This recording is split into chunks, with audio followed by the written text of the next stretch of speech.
I'm Hemant Mehta. And I'm Jessica Blumke. And you're listening to the podcast for friendlyatheist.com. You can now listen to all of our episodes and see show notes at friendlyatheistpodcast.com. Gerald Posner is an investigative journalist and the author of several books, including ones about the assassinations of JFK and Dr. Martin Luther King Jr. His latest book, God's Bankers, is all about the Vatican's finances and how it got involved with the Mafia and money launderers. Gerald, thank you so much for joining us today. Jessica, great to be with you and Hemant. Sure. So explain to us this bank, this Vatican Bank. Where did this even get started? Well, that's the great question in a sense, because you think to yourself, okay, it's the Vatican, it's a church, it's a religion. So why are they using a bank? I mean, they use banks obviously for their religious orders and to deposit money, but they have their own equivalent of a central bank. And they have that because, of course, they get to fly a sovereign flag. It's not just a religion, but it's a country. And they didn't form this bank, although they're 2,000 years old, until the middle of World War II. And that should start to set off some alarm bells immediately when you think to yourself, okay, so you're the Catholic faith, the largest religion in the world at the time, and why are you establishing a bank that's sort of not reporting or open to anybody and has no type of oversight in the middle of the war? And we find out it's so that they can do business with both sides and get away with it. But so the beginning of the bank doesn't have a very good origin. And you're talking about World War II, correct? Is when this got started? World War II. That's right, because in earlier times, they didn't need a bank because they didn't have to worry about raising money and doing investments and doing all the things that capitalism does, because in earlier centuries, they were sort of Pope kings. For the first 1,800 years, they got the benefit of running their own empire, sort of like British kings and the French kings. They had 15,000 square miles of central Italy, and they levied taxes and collected fees, and that mostly paid for what they had to do. And then they sold indulgences. That's the benefit of being a religion. So they could go ahead and sell pieces of paper to the faithful saying, okay, you've committed sins, now pay us, and this will forgive your sin. And then they lost all of that. In 1870, they lost the entire empire. Italy got unified, and they went to this little postage stamp piece of property, Vatican City, and they were no longer sovereign, and they didn't get their sovereignty back for 59 years until they got it back in 1929. They struck a deal with the fascist dictator of Italy, Benito Mussolini. They acknowledged him as the rightful government of Italy, and he said, and you're a sovereign nation, even though you're really, really tiny. And that gave them all the rights of a country again, together with the religion, and they sort of were back into the world of capitalism. So I'm really curious, this is also interesting, and I think people really should be more aware of it, but where did you get interested in it? I understand you were Catholic growing up. Did that have something to do with it?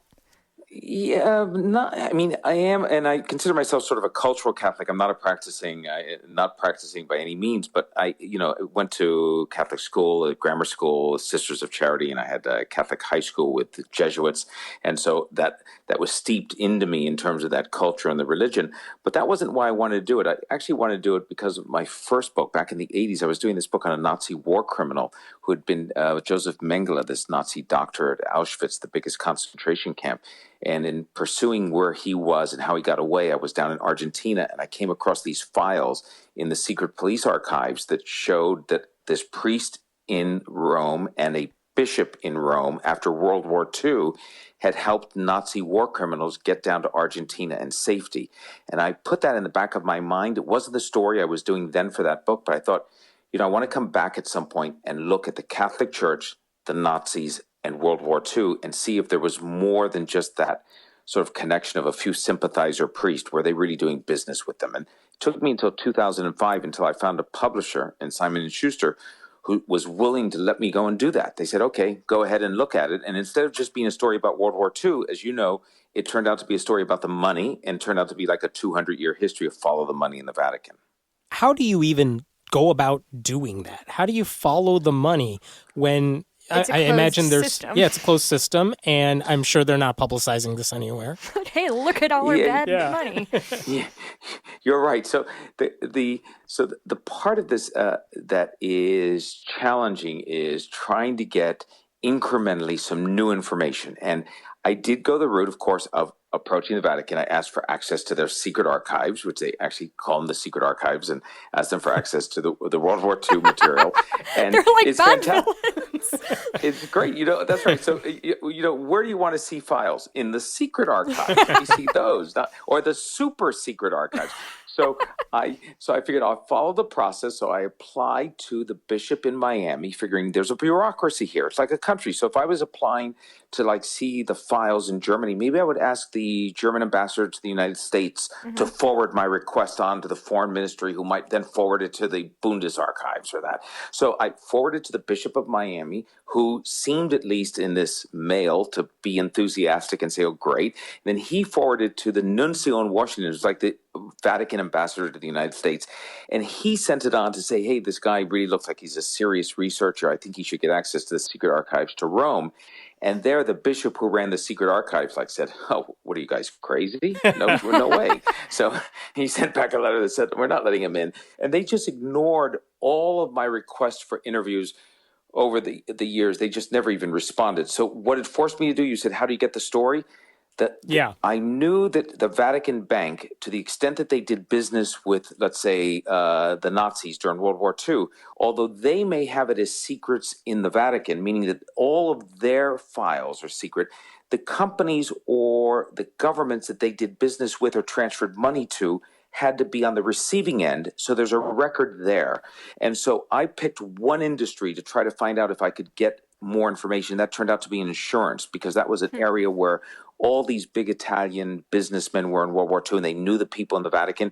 And turns out that was sort of a gold mine, because in the insurance company files, the big German insurance companies, the big Italian insurance companies, was the trail of evidence that showed how the Vatican Bank hid behind these Italian friends of theirs to own stakes in these big insurance companies in Eastern Europe. And when Jews were being sent to the death camps, these insurance companies were sitting around a table and saying, you know what, these people are never coming back. No one knows that. So let's take the cash value of their life insurance policies now, and it'll increase our profits. And so the Vatican was making big outsized profits from this. And I got it sort of by going around and finding those files in the archives of several countries. If you don't get access to the secret archives, who does? Friendly historians. And what I mean by that is, so there's this big controversy over the Pope in World War II. Pius XII, was he quiet over the slaughter of civilians in the Holocaust, and could he have done more? And I'm pretty hard on him in the book. I think that he was just, sort of the wrong guy for the job. He's too timid, too diplomatic, never really publicly took the stance that would have put him at loggerheads with the Nazis. But there are real defenders of Pius in the Catholic Church, and there's even an effort to make him a saint. The people let into the archives are often those Catholic historians who end up getting access to files that make that Pope look good. So they come out and say, oh, you didn't know that he really did tell these monasteries to open up their doors to Jews who were being chased by Nazis. They sort of, they get the good documents and they're able to tell that story. That's who gets access there, often. So when you kind of talk about their financial dealings with cashing in these insurance policies, it sounds nefarious. It sounds like out and out evil almost. Do they justify these actions? Do they think they're in the right? Do they pretend it didn't happen? No, yeah, well, they pretend it didn't happen. I think that's right. They don't just certainly try to justify it in Hammond. I think you're right. They just pretend it didn't happen. And there is something. I mean, can I prove that the Pope in World War II knew that these insurance companies were doing that at the time? No. Can I prove that the cardinals around him knew it? No. And as a matter of fact, my guess is, my speculation based upon everything I've studied for all these years, is they didn't want to know.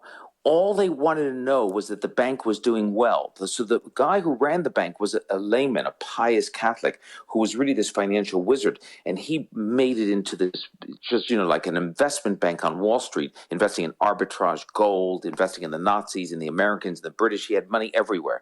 So the bank was bringing in these big profits. And I think that all of the people who ran the religion were smart enough not to ask him in the middle of the war, where's the money coming from? They didn't want to know. They just wanted to know the big profits were coming. It sounds a lot like how they supposedly handle all the child abuse scandals. Yeah. Yeah, well, I have a chapter on the pedophile sex crisis and I look at it just from a financial viewpoint. Mm-hmm. And it's so interesting because that's exactly how they respond in terms of the Vatican. Their first fear is really not to come in and do something about, the instances of the pedophile abuse, but it's to say, hey, we want to make sure that everything is financially secure so that if one archdiocese or one diocese goes under from a lawsuit or a settlement, it won't bring down the next diocese next to it that's really wealthy. And 11 dioceses in America have gone bankrupt as a result of not being able to pay their settlements and finally figure out how to do it. They haven't affected any of the other dioceses in the country. And they were petrified in the Vatican that the Pope was going to get sued they thought some clever American lawyer would sue the Pope eventually as the ultimate employer of the pedophile priest. And that, of course, happened 5 different times in these class actions. Pope Benedict, the previous Pope, was named. And finally, an American court, an appellate court, ruled you cannot sue the Pope in an American court because this is when they were able to use their sovereign hat. He's the head of a sovereign nation. You can't sue the head of a sovereign nation in an American court. So the Vatican gets something really unusual in terms of the religious world. They get to play the religious card when they want to, and they get to play the sovereign card. No other religion really gets to do that because they don't have that equivalent of a flag at the United Nations. They don't have a flag at the UN because they don't want one. They're just permanent observers. But being able to play that sovereign card really gives them an extra power and punch. So is there anything to be done to kind of disband this institutionalized corruption that we're seeing in Catholicism in the Vatican? Yes. Though, and here's the good news. The book actually ends on a note of hope in that. Yeah, I know it's and some people think I'm too hopeful, but it's not just because. Some people are enthusiastic because they're enthusiastic about the new Pope. Francis gets some people excited, and so they think that he's the real deal, and that's fine. But he has done some very good things in terms of reforming the Vatican Bank and putting in reforms that aren't just window dressing, but things that I think will change its culture. He signed a tax sharing agreement with Italy and things like this that will fundamentally change it. Maybe make it a boring mid-level bank going forward, but. I say the reason that for my hope is because they have no choice. And what I mean by that is in 1999, Italy decided it was going to give up its old currency, the lira, and go with the euro, the common currency. When it did that, it put the Vatican in a bind because the Vatican used the lira for its own currency. That's why money laundering was so easy between Italy and the Vatican. They had the same currency. So the Vatican decided to go with the euro. But what they didn't know then is that meant that they would be their bank would be subject to oversight, financial oversight from Brussels, the European Union. So the European Union has now sent in regulators twice to look at the Vatican Bank. This was an institution that operated only in the dark. Not even other divisions in the Vatican could see it. So the Vatican passed its first laws against money laundering in 2011. They didn't exist before that. They've passed their first laws against the financing of terrorism in 2011. They never had laws against it. And they passed their first laws about the amount of cash that you could bring into the city-state because, we have like $10,000 in the U.S. or 10,000 euros in Europe. They had no limits. You could bring in $10 million on pallets in a truck if you wanted to. So they passed laws against that. So they are being forced by the European Union to become a compliant bank. And in so doing, they'll no longer be able to stay as an offshore bank in the heart of Rome, as I described them. So it's not going to be secret Cayman Islands hiding out the middle of Italy. Exactly. And, I think that the part about that, to me, that Hemant is so interesting. When you say a secret Cayman Islands hanging out in the middle of Italy, that's what everyone should think about. That's what made this story, to me, unique, which is you talk about, you've got all these tax havens, Bermuda, Bahamas, Cayman Islands, Philippines, Hong Kong. But the difference is with the Vatican, you have 0.2 of a square mile in the middle of the capital of a foreign country. So it'd be as if in London or Paris or New York, you had 2/10 of a square mile, tiny, like 5 square blocks, that belonged to another nation. And if you lived outside of those blocks in New York or London, all you had to do was know somebody who lived inside that area, like one of those priests, and get your money in gold, diamonds, or cash to them. And once they deposited in that bank, it disappeared. No one knew where it was. No tax people could find it. No prosecutors could find it. Remember, this is a bank with only one branch. It's inside Vatican City. It has no other branches in the world. It has only one shareholder, the Pope. It doesn't have to turn a profit by its own charter, and it doesn't make any loans. So it's not a typical bank. But what it does do, it takes in cash. It's been a haven for money launderers over time because of the fact that it was used for that, and the Vatican would take a small percentage, or the priest who handled the money would take a small percentage. The Mafia used it, and then we learned that in the 1990s and the 2000s, that it became the location for Italian politicians to use for their own personal slush funds. So the guy who was Italy's 7-time prime minister, that'll tell you something about how dysfunctional Italy is, right? 7 times prime minister. Giulio Andreotti died about a year ago. It turns out he had a $60 million slush fund inside the Vatican Bank called the Foundation for Cardinal Spellman. Now, there was no foundation with that name anywhere in the world. It just existed inside the Vatican Bank. But he used it to pass money to everybody from his wife's jeweler in Florence to his political cronies to payoffs in politics.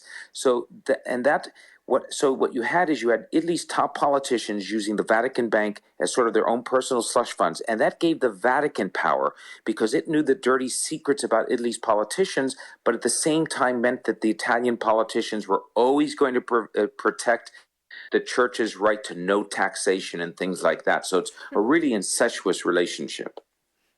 So I think an interesting thing has been happening with the Catholic Church now that Pope Francis is in. He seems to be like the cool pope. Do you think that was like a purposeful move by the Catholic Church to sort of improve their image, or do you think it's because it sounds like he's actually trying to change things? So is that ultimately going to be bad for those who elected him?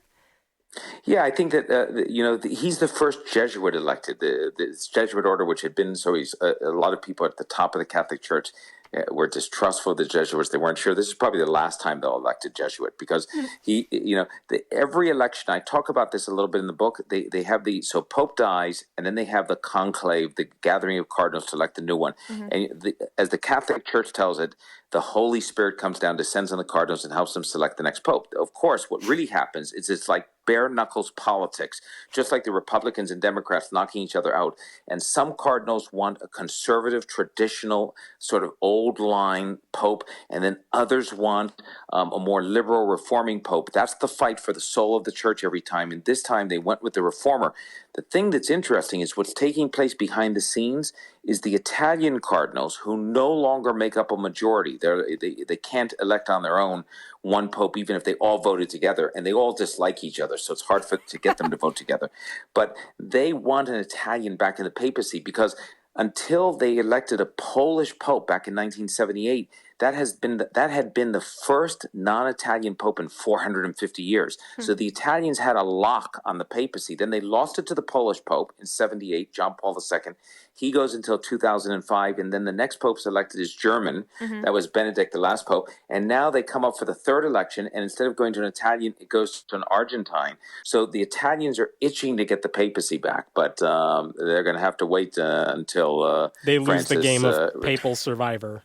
That's exactly right. And as a matter of fact, let me tell you, I'm half Italian. And I will say that one of the reasons that I think the Vatican is okay, so then you'll appreciate this, I think. Of course I will. One of the reasons for the chaotic mess at the Vatican is that the curia, the bureaucracy that runs it, that underneath the popes is over 90%. It used to be 98%. It's 90% Italian. So that it's a system built with nepotism. The cardinals and the bishops who run the church have brothers and nephews on the other side of the wall in Italian business and industry.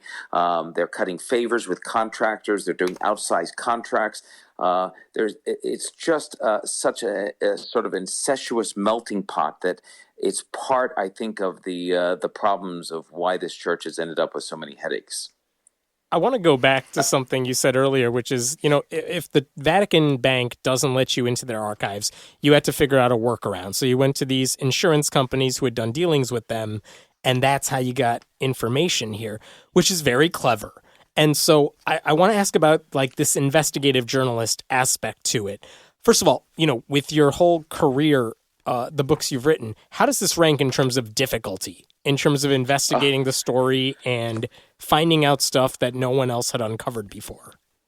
Okay, so I guess, I don't know if this will make sense or not, but this seems to me to be the most difficult. But I think that's also because memory fades a little bit about how painful other experiences were. So that, I hear, all the time, women will often say in childbirth, they'll forget about how painful it was. After, childbirth, they'll say, oh no, it's just fantastic. So, I mean, I forget that maybe on the assassination of Martin Luther King, where I'd really broken some new ground, I was really in like the archives and up to my eyeballs and chasing people around the country and getting information. At that time, if you had asked me, I would have said that's the toughest thing I had done. Or maybe Mengele, the Nazi doctor, when I was wandering around the wilds of Paraguay with some neo-Nazis. Or my wife Trish and I were in for a couple of months in the Golden Triangle, hanging out with heroin dealers, young heroin dealers who were Chinese triads and DEA guys. That was a combination of difficult and exciting at the same time. But so every book seems bad. This seems the worst to me by far, but maybe because it's the freshest to me. Yeah. And also, you see the end result. The reader sees the end result. So you say, oh, that's great. He was able to make some new ground in the area of what the church did in terms of Nazis in World War II. But what you don't see is how many brick walls I did hit that I didn't get through.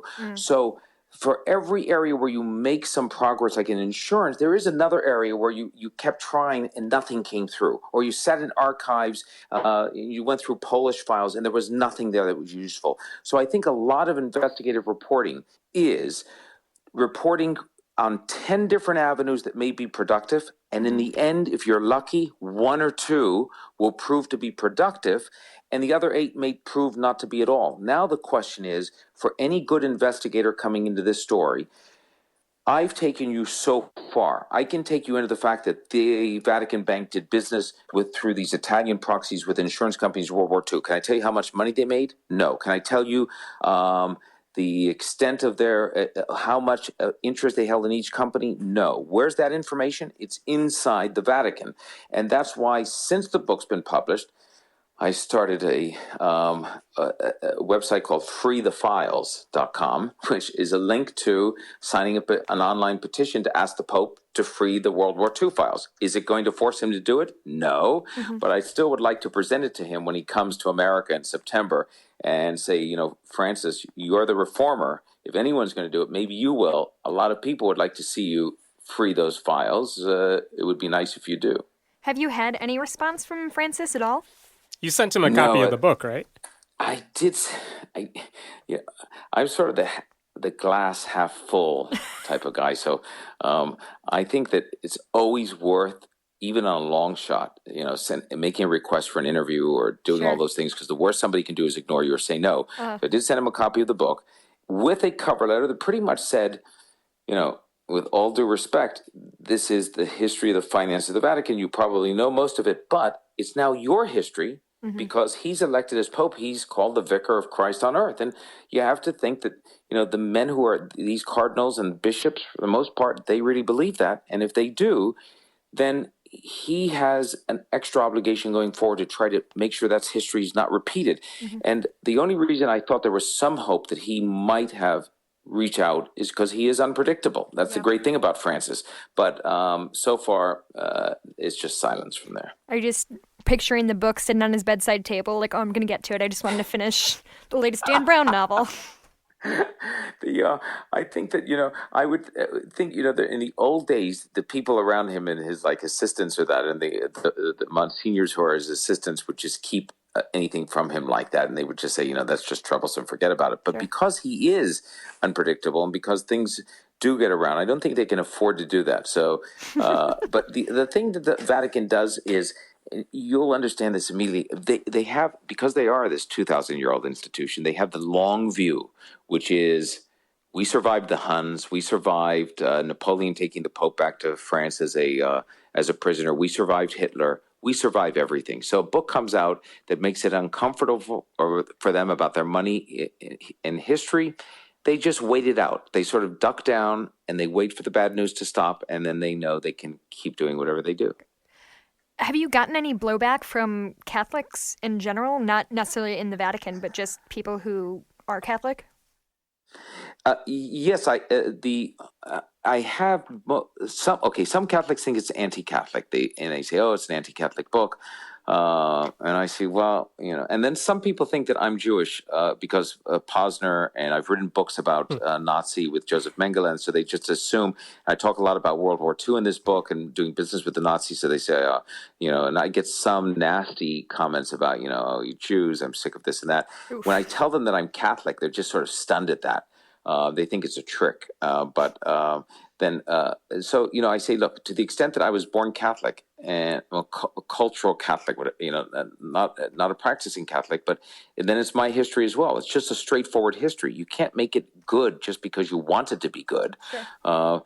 I don't know if that makes any headway, but in addition, I think that they're just uncomfortable with it. Some and others have, written emails to me or over the transom on Twitter or whatever, and say, you know, I'm Catholic, I'm practicing Catholic. This was a tough book to read. It had a lot of low points, but I'm really hopeful that this is like the worst stuff that I'll read, and going forward is going to be a lot better. So, you know, that's the better view. I mean, I feel like if they're still on the train after the whole sex abuse scandal, like some banking isn't going to throw them, right?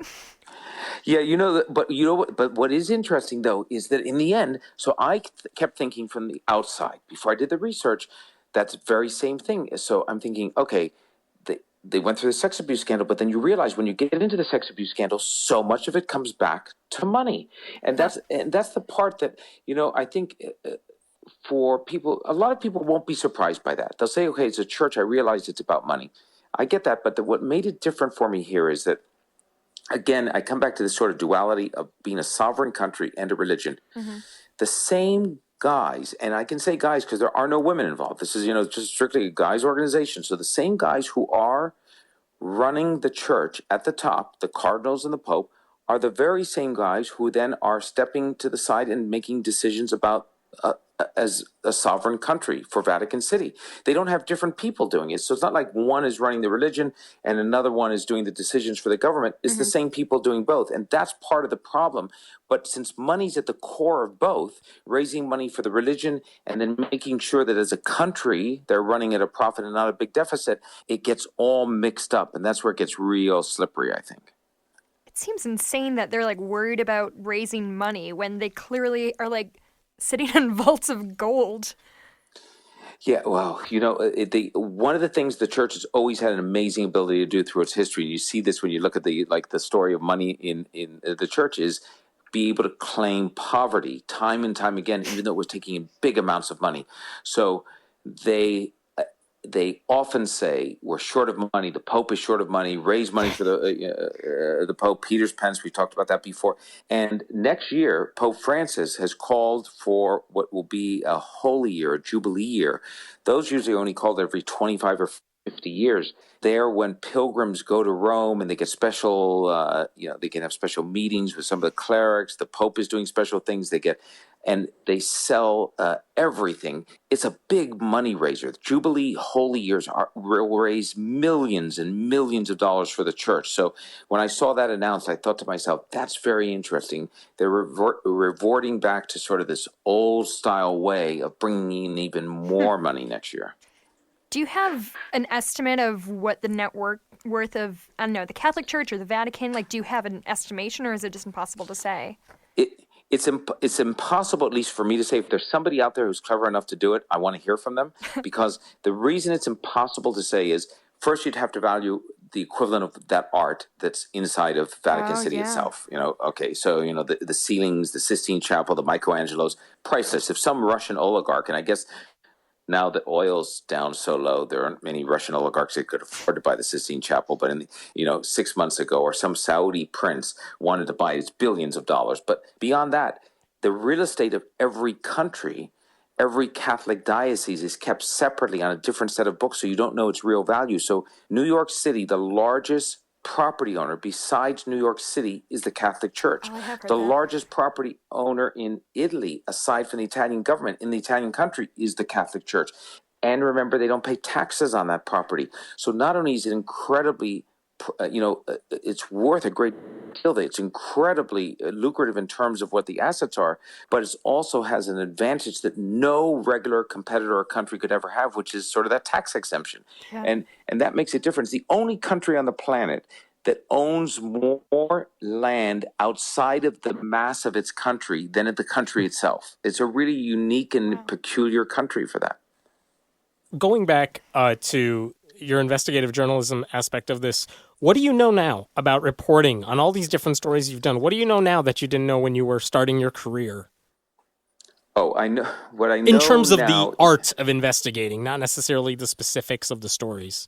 Yeah, no, I get it. I think that what I've learned that I sort of wish that I had known some ways probably Hemant really early on was just to, instead of approaching just one line of what you think might be the right research, have 4 or 5 going at once, because the one you're going after may prove to be, as we talked about earlier, sort of that brick wall gets nowhere. And if that's the only one you're chasing, you have to start fresh with something else. So have like 6 lines in the water at the same time for possible information. The other thing that's critical is there's nothing that will replace original reporting in terms of primary source materials in archives. So I know that a lot of people are going to roll their eyes and think, oh, I have to go to an archive. Yeah, you do, because they're not all digitized. And the great thing is a lot of people are lazy and don't want to do it, but you have to get in there. In those files and archives, if you're doing anything remotely historical,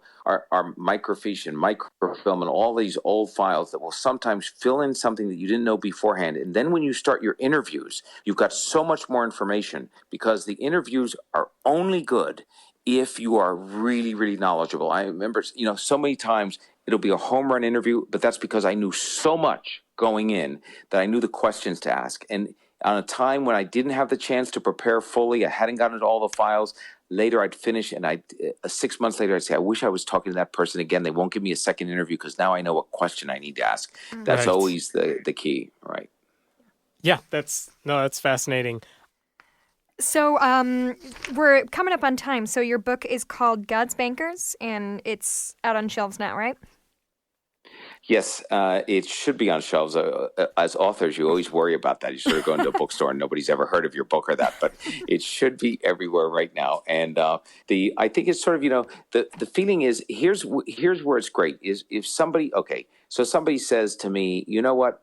I was never crazy about. I had a British professor the other day called Tudor Parfit. Isn't that? It's a great name. Cool name.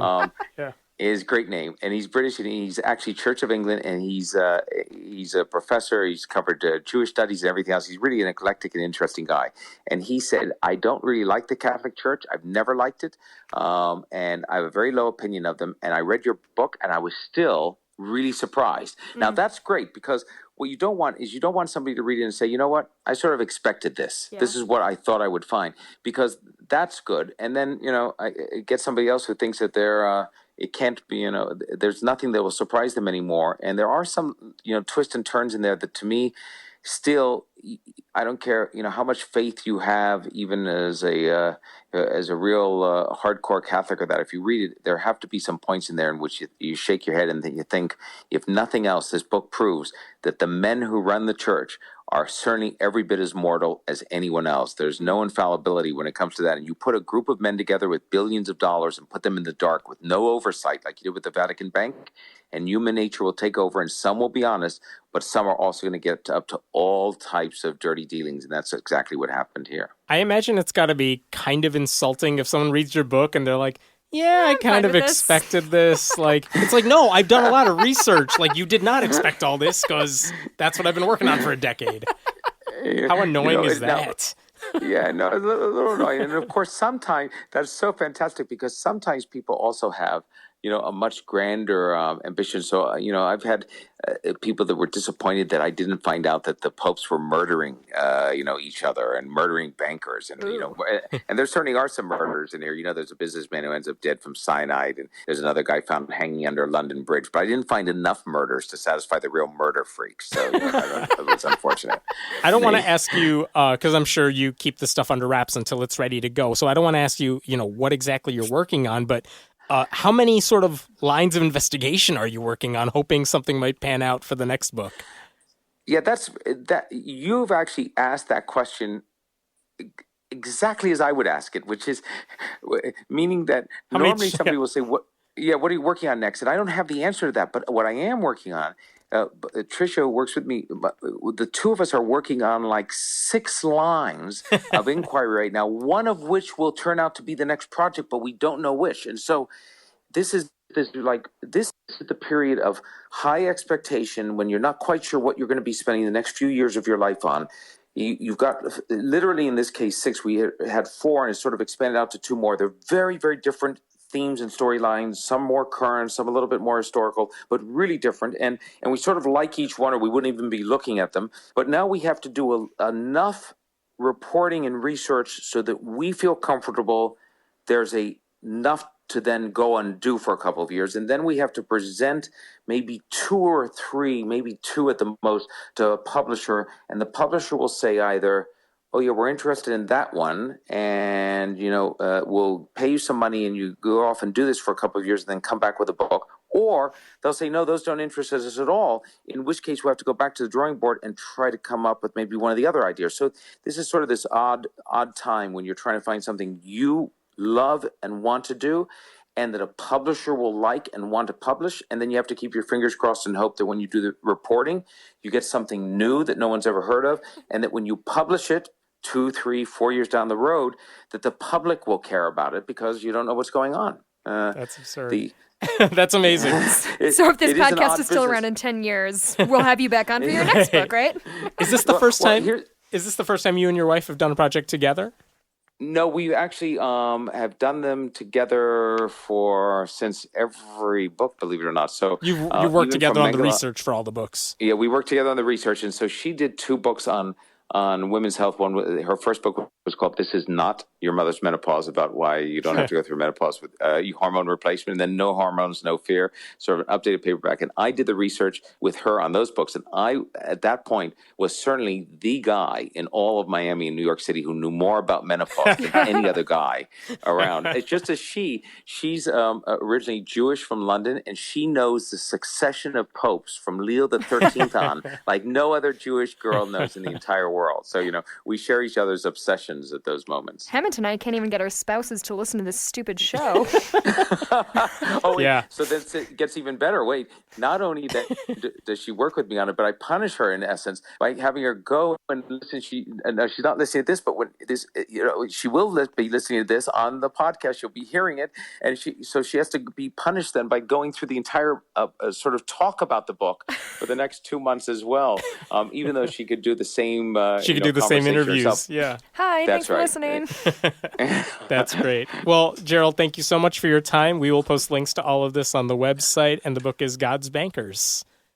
Thanks again. Yeah, thank you very much, Hammond and Jessica. I really appreciate your sort of skeptical view of coming in and looking at it in terms of the Friendly Atheist podcast, but at the same time sort of saying, what is this story and why is it there and how did you get it? And I really enjoyed talking to the two of you. We appreciate it. Thank you so much. Thank you so much. Thanks for listening to the podcast for FriendlyAtheist.com. This episode was taped at Cinnamon Sound Studios in Aurora, Illinois, and the music was written and performed by Brad Chagdis. If you like what you're hearing, please consider making a contribution at patreon.com/Hemant, that's He-Man T. We appreciate your support. I'm Hemant Mehta. And I'm Jessica Blumke. We hope you'll join us next time.